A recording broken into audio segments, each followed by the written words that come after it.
mindset to winning, and that doesn't change based on personnel. The hope and the desire for us is to continue to work at doing those things on a daily basis, so that the guys that we do have understand what it takes and what we want, what the expectations are. And then as time goes on and the team evolves, new guys come in, that there's a way of doing things that becomes intrinsic in who the New York Knicks are.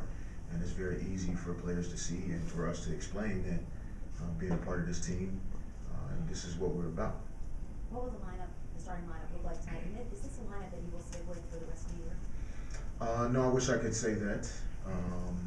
But as you know, things change every day in this business. The deadline has passed, so our roster hopefully won't change much and we'll stay healthy. But tonight, Cleanthony will be at the wing, Jose and Langston at the guards, and Jason and Lou up front.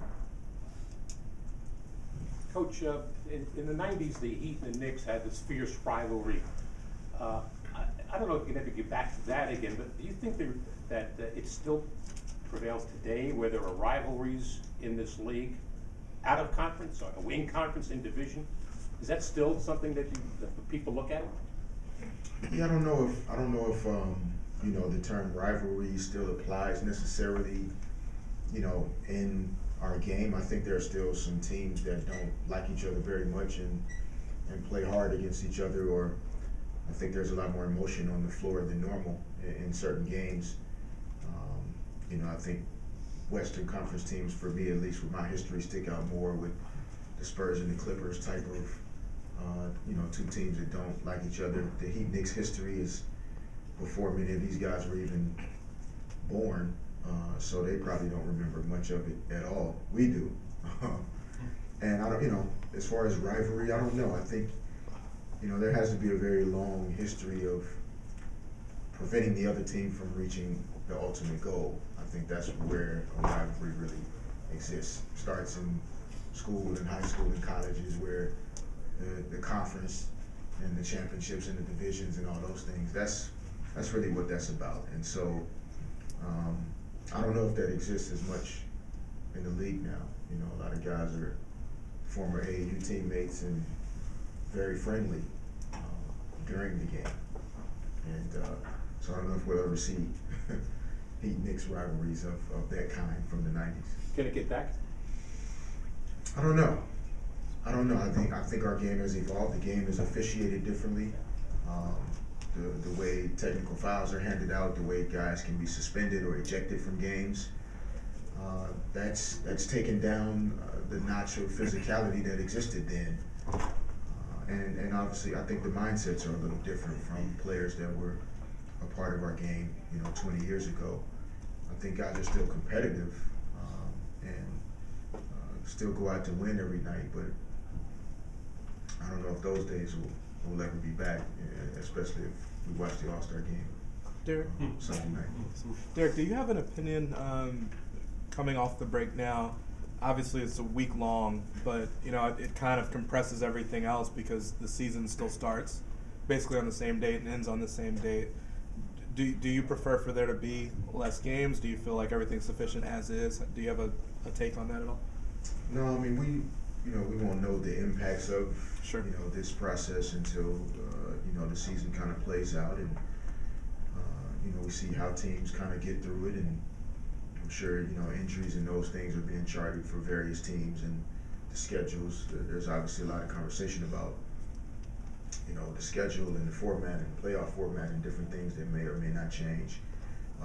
You know, for us, it was in a year where with our trip to London in the middle of it and those things that made it a really interesting year in terms of the schedule. But, you know, I don't think it changes teams' fortunes necessarily, but, you know, we'll see. Hopefully guys, you know, can come out of this healthy and able to play some good basketball down the stretch. Yesterday's trade deadline and, you know, Dragic going to Miami. What do you feel about him coming to Houston? I mean, I'm sure Miami's happy. You know, Dragic is a good player, and you know, I think he brings a lot to their team. And you know, we'll try to catch him tonight without him. But we'll obviously be seeing a lot of him, you know, for the next few years to come, you know, assuming that he's back there next season. No, I mean, I think many teams obviously were trying to decide what their priorities were, and teams made some moves to try and make jumps up to the top of their conference or to be more competitive, and other teams kind of, you know, stayed put, planning for the future. And so, you know, for us, I think we made the moves that were available to us to make to keep us in line with what our goals are going forward. We obviously know what kind of summer we're potentially able to have this year and next year. And, you know, we lost a member, you know, of our team, but we have a new guy, and we'll, you know, we'll keep moving forward. What do you need to see from Cleanthony now that he's the starting lineup that you really haven't seen yet? Well, I think for Cleanthony, hopefully these minutes and having a chance to play more, we'll see his shoulder start to relax a little bit. I think he in short minutes has been tough for him to really find the flow and find the rhythm to his game that we know exists. And we're hopeful that if he can play through some mistakes and have some time on the floor, you know, that he still will have to earn, but that, you know, having more than 3 or 4 minutes at times to, you know, get a feel for the NBA game, we're hopeful that'll be something that will allow some of his game to come out more. And, you know, we obviously need to continue to evaluate what he can do as the season winds down.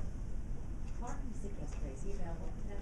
No, he's unavailable, and you know, we don't know for sure in terms of Sunday and practice tomorrow, but you know, we're hopeful we can get him back soon, and especially with Pablo moving on, you know, we're a little thin at the guard spot, but we'll try to get Alexi, you know, up to speed as much as possible tomorrow, and we'll probably have to throw him out there Sunday in some form or fashion.